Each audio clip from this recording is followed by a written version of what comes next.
ఈ భారత జాతికి ఇంకొక మాటలో చెప్పాలంటే యావత్ ప్రపంచంలో ఉన్నటువంటి జనులందరికీ కూడా బట్ట కట్టుకోవటం, ఆ బట్ట కట్టుకుని సగర్వంగా సౌందర్యంతో కనిపించటం అనేటువంటిది పద్మశాలీలు ఇచ్చినటువంటి మనందరికీ ఇచ్చిన వరం.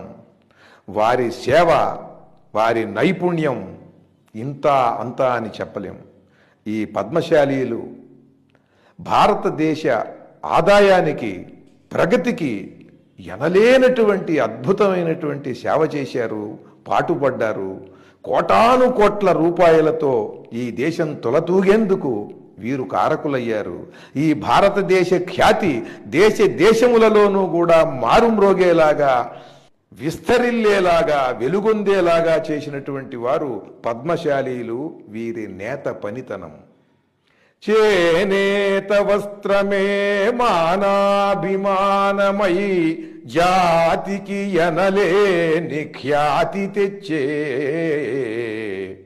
సన్నని వస్త్రాలు మన్నికతో నిల్చి అన్ని దేశాలలో వన్నెకెక్కే, బంగారు జాలర్లు పచ్చలు పొదిగిన పట్టు వస్త్రాలతో పరిఢవిల్లే, మీ నేర్పు, మీ ఓర్పు, మీ కూర్పు వెల్గొంది, మీ నేర్పు, మీ ఓర్పు, మీ కూర్పు వెల్గొంది, సూర్య చంద్ర కిరణ శోభలెగసే, పద్మశాలీల ప్రతిభతో భరత భూమి నాడు చరితనే సృష్టించే నాలుగు దిశలా, నిపుణమతులార చేనేత నేతలారా, శాంతిమతులార బహుజన శక్తులారా.